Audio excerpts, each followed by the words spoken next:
subject I want to talk about for about 25 minutes, and then I'll be more than willing, after Peter makes his comments on my comments, to take any questions that folks have, is all about American grand strategy. And my argument is that the United States is losing focus. And you say to yourself, what exactly does that mean? I believe that the principal threat that the United States faces in the world is the rise of China and the possibility that China might try to dominate Asia. And I think we have a deep-seated interest in containing China. But what's happened is that the United States has lost focus and it's got diverted into the Ukraine war in Europe, and it's now getting diverted into the Middle East with the war between Hamas and Israel. And the United States is therefore unable to pivot completely to Asia. And I think this is a major mistake for the United States. And what I want to do tonight is elaborate my thinking on that main thesis, okay? The best starting point for thinking about this issue is just to talk about the global balance of power. It's very important to understand that most of the young people in the audience came of age during the unipolar moment. The period from 1989, when the Cold War ended, up until about 2017 is commonly known as the unipolar moment. And what that means is that there was only one great power on the planet.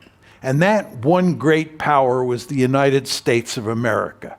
This is a world that Australians almost to a person loved, because the United States provided security for you and there was no China threat, there was no Soviet threat, and you were able to grow economically in all sorts of ways to become more prosperous. This was the unipolar moment.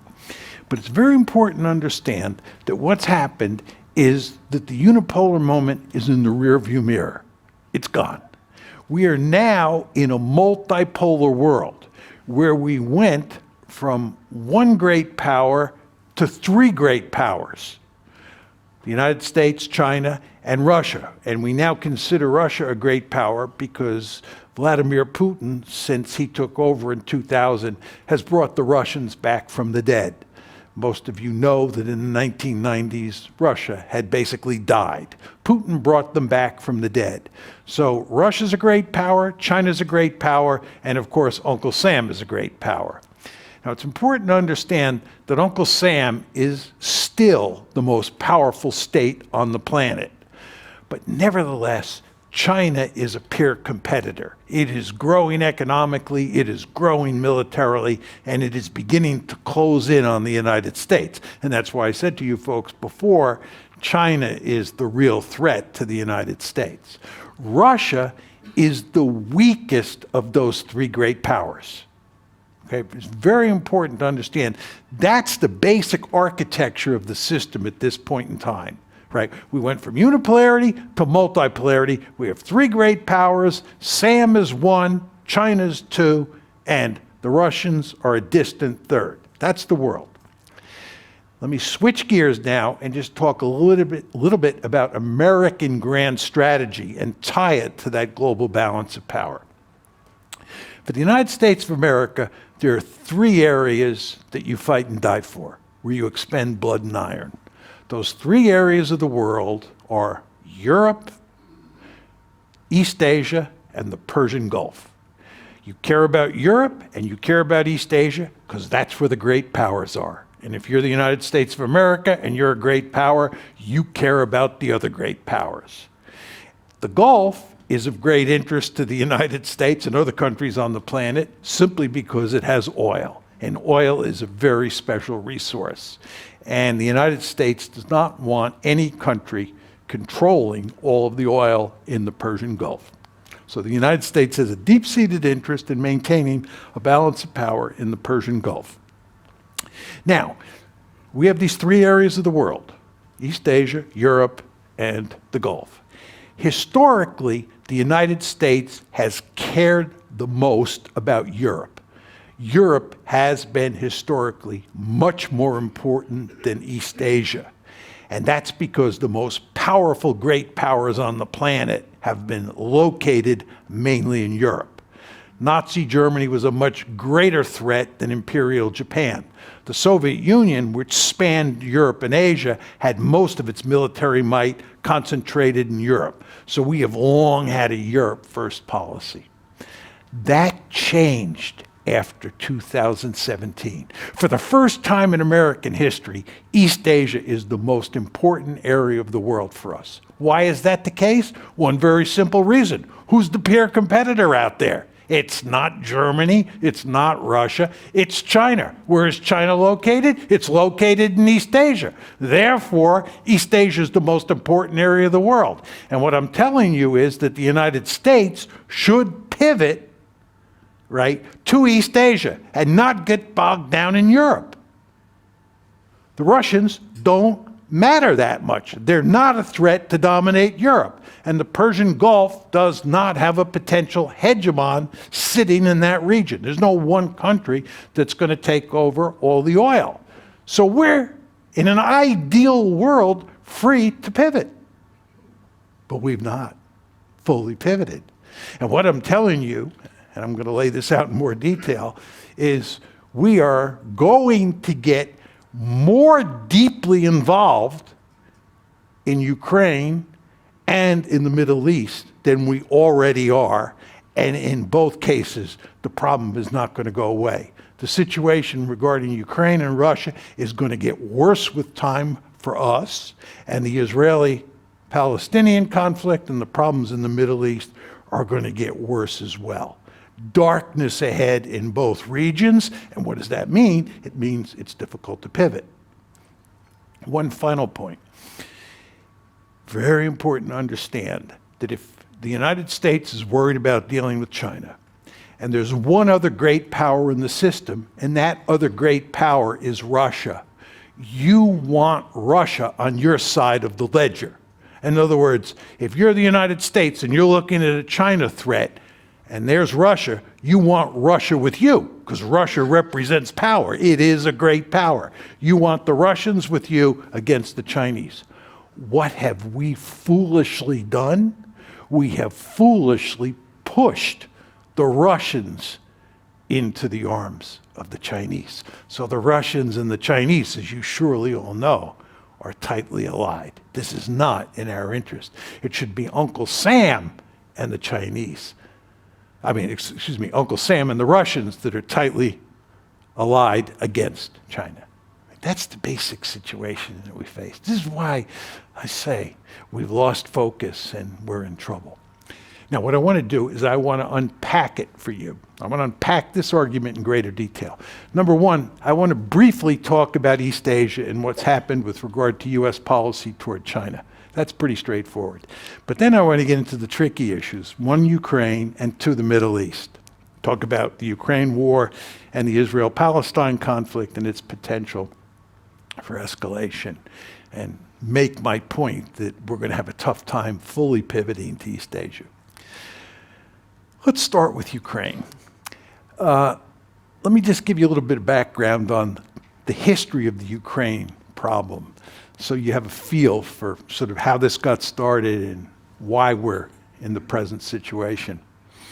When the Cold War ended, the United States debated whether or not to expand NATO eastward. And we decided in the early 90s, the Bill Clinton administration did, that we were going to expand NATO eastward. And the Russians made it unequivocally clear from the beginning this was unacceptable. They just were opposed. But they were very weak in the 1990s. Remember what I said before? And they were even very weak in the early 2000s. This is before they are brought back from the dead by Putin. So in 1999, we shoved NATO expansion down their face, down their throat, when we bring in Poland, Hungary, and the Czech Republic. That's 1999, okay? Then in 2004, we shove another tranche of NATO expansion down their throat. This is when we bring in the Baltic states, Romania, Bulgaria, Slovenia, Slovakia. The Russians are hollering out loud that this is unacceptable, they don't want it, but they're too weak, and we push it down their throat. That's 2004. First tranche, 99, second tranche, 2004. In April 2008, that's when we make the really big mistake. We say at Bucharest, the annual NATO summit at Bucharest, April 2008, we're bringing Ukraine and Georgia into the alliance. Putin says at the time, the Russians make it unequivocally clear across the board that this is not happening. And Putin makes it clear that he will destroy Ukraine before he allows it to become a member of the alliance. The Americans think that they can just shove it down Putin's throat, just like they did in 1999, just like they did in 2004. So we continue to push. And not only are we pushing NATO expansion, we're pushing EU expansion at the same time, and we're trying to foster a color revolution. Many of you, I'm sure, remember the Orange Revolution we were trying to foster in Ukraine. What are we doing there? We're trying to turn Ukraine into a liberal democracy that has a pro-West orientation. This spooks the Russians like you wouldn't believe. A liberal, democratic Ukraine that's in the EU, that's in NATO, especially in NATO, on their border. The crisis breaks out in 2014. 2008, Bucharest. 2014 is when the crisis breaks out. That's when the Russians take Crimea, number one. And two, that's when the civil war breaks out inside Ukraine in the Donbass. So there's big trouble in 2014, and that trouble continues through 2021. And at the end of 2021, the Russians are scrambling to get some sort of agreement. The Americans won't agree. And on February 24th, 2022, a war breaks out. The present war breaks out. So you see, the crisis broke out in 2014, and that's when Crimea was lost. And then 8 years later, February 2022, the war that we now read about every day broke out. That's the background. What you want to now think about is what's happening in that war. Where is this train headed? That's what you want to know. Now, in 2022, remember the war breaks out in February 2022. If you go from February 2022 to the end of the year, let's say December 31st, 2022, over that time period, the Ukrainians do very well. They do very well. The Russians are slow to mobilize, and the Russians are not a highly efficient fighting force at that point in time. And we're beginning to think in 2022 that we're going to beat the Russians. Push them out of the Donbass, push them out of Crimea, and really maybe even knock them out of the ranks of the great powers. So we're playing hardball with the Russians. But what the Russians do at the end of September 2022 is they mobilize 300,000 men, and they begin to learn how to fight on the battlefield. And then over the course of 2023, the year that we're now in, they are raising an additional 425,000 men. And they have an industrial base that allows them to produce huge amounts of artillery, huge numbers of tanks, huge numbers of aircraft, huge numbers of helicopters, right? The Ukrainians don't have that capability. They depend on us. And you know what? We ran down our industrial base during the unipolar moment. We do not, we in the West, this includes Australia, we do not collectively have the capability to produce lots of artillery tubes, artillery shells, tanks, and so forth and so on. The Russians do. Now, why does this matter? What you want to understand about this war between Ukraine and Russia is it's a war of attrition. It's Muhammad Ali, right, and Joe Frazier standing toe-to-toe, pounding the living daylights out of each other. That's what it is. Think World War I on the Western Front, okay? That's the kind of war this is. Nothing fancy about this one. Question you want to ask yourself is, who wins in a war of attrition where two armies are head to head? Two factors matter. The population size of each country, because that tells you how many soldiers you can send to the front, population size, and how much artillery each side has. When I went to West Point and I was in the American military, we were taught that artillery is the king of battle, right? And in a war of attrition, that is certainly true. So the question is, what does the population ratio look like between the two sides? What's the artillery ratio look like? You want to know what the population ratio is? It's 5-1 in the Russians' favor. You want to know what the artillery ratio looks like? It's somewhere between 5-1 and 10-1. And most people think it's 10-1 at this point in time in the Russians' favor. And we in the West cannot rectify that imbalance. So you have the situation where the Ukrainians are outnumbered, population-wise, 5-1. They're outnumbered probably 7-1, 10-1 in terms of artillery. Can't improve either one of those situations. And in a war of attrition, that's the kiss of death. And furthermore, on top of all that, as you know, they launched a counteroffensive on 4 June of this year. My God, the Ukrainians have suffered enormous casualties with these offensives. We've encouraged them to attack the Russians. It was foolish in the extreme, in my opinion. The Ukrainians should have remained on the defensive. They have suffered such casualties. And they already were down 5-1 population-wise and down in terms of artillery. They're going to lose.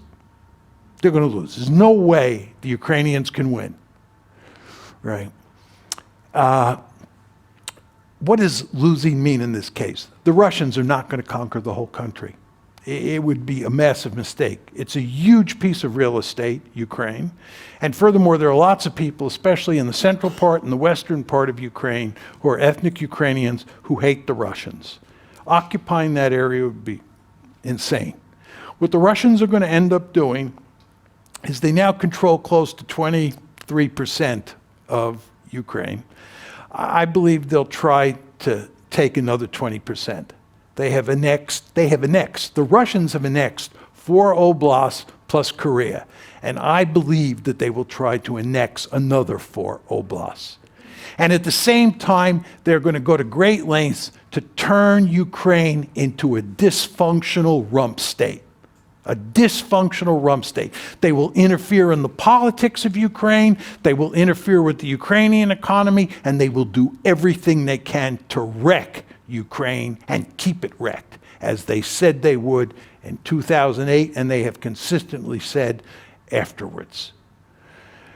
Now, the problem here, I mean, aside from the fact that this is a devastating defeat for Ukraine, the problem is Ukraine won't be knocked out of the fight completely.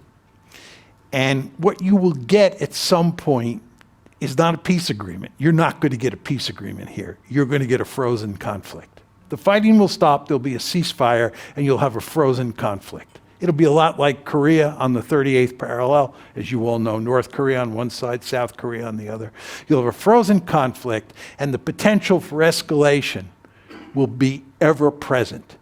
And you want to understand, the United States will be involved in Ukraine, in Eastern Europe, doing everything it can to damage Russia. We will not lose gracefully. We will not lose in Ukraine and pivot to Asia. We will stay in Ukraine. We will continue to support Ukraine. We will continue to look for opportunities to screw the Russians, and the Russians will look for opportunities to screw us. You'll have this nasty security competition in Eastern Europe.